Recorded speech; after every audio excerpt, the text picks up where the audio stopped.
A besta que sobe da terra, capítulo 13, versículo 11 a 18, o agente da crise final. Ao estudar sobre a besta da terra de Apocalipse 13, entenderemos de forma clara de que modo a besta do mar, o papado, voltará a receber a adoração do mundo todo. Embora o papado tenha tido enorme relevância na profecia apocalíptica desde sua ascensão e queda, e mesmo que o texto profético preveja a restauração de seu poder, é a besta da terra que assume o protagonismo no conflito final entre Cristo e Satanás no tempo do fim. Muitos ainda dirigem a atenção aos movimentos do papado por pensarem que o agente principal da última grande crise da terra virá de Roma. Contudo, esses intérpretes não estão lendo com cuidado o próprio conteúdo de Apocalipse 13. A maravilhosa operação de Satanás, a imagem da besta e a marca da besta.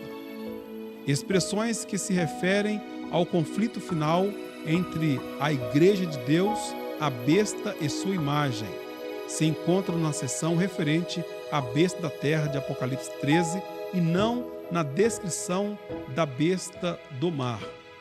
Portanto, erudito bíblico Andrew Rodrigues, em sua obra Futuro Glória, está correto ao afirmar: se a união da Igreja e do Estado, predita pela profecia, deve ocorrer em nível global, seria necessária uma série de eventos extraordinários para provocar tal mudança.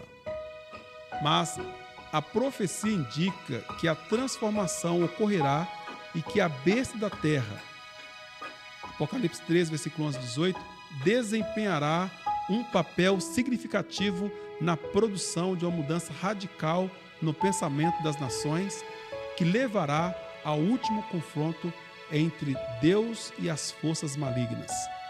Portanto, é de suma importância que o povo de Deus hoje tenha um entendimento claro desta profecia apocalíptica, a fim de evitar enganos e desmascarar o plano do inimigo. Podemos ainda não ser capazes de compreender cada detalhe dessa profecia, mas muitos de seus elementos são claros o suficiente para anteciparmos o que acontecerá.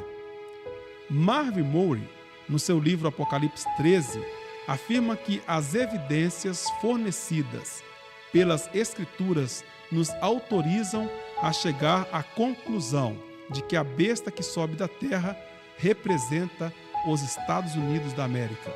Segundo esse autor, as evidências são: a besta da terra é um poder político importante no mundo, uma nação.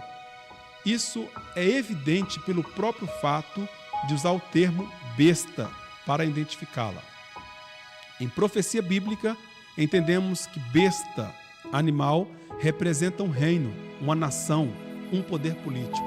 Daniel capítulo 7, versículo 17.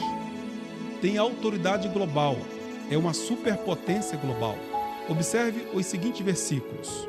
Versículo 12 diz assim: exercia toda a autoridade da primeira besta em nome dela.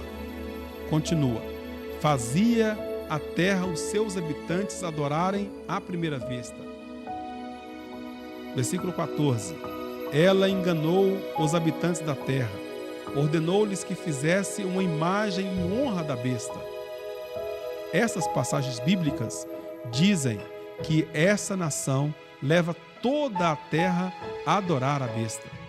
Logo, trata-se de uma nação com imenso prestígio e influência no mundo, o que encontramos ao olhar para os Estados Unidos. É um poder do tempo do fim. Podemos chegar a essa conclusão pelo fato de a besta da terra fazer com que todas as classes de pessoas recebam a marca da primeira besta. Lemos em Apocalipse 16 que a primeira praga atinge os homens portadores da marca da besta e adoradores da sua imagem. Versículo 2. O último evento antes da vinda de Cristo são as 7 últimas pragas. Assim, a besta da terra deve se localizar também no tempo do fim. É uma nação cristã. João vê que a besta tinha chifres como de cordeiro. Sua aparência era branda e pacífica. Nenhum dos símbolos dos reinos anteriores foi assim descrito. A palavra cordeiro no Apocalipse é uma referência a Jesus Cristo. Logo, uma nação cujo símbolo é ter aparência de cordeiro só pode significar um poder aparentemente cristão. Origem e descrição inicial da segunda besta. Então vi outra besta que saía da terra, com 2 chifres como cordeiro, mas que falava como dragão. Apocalipse 13, versículo 11.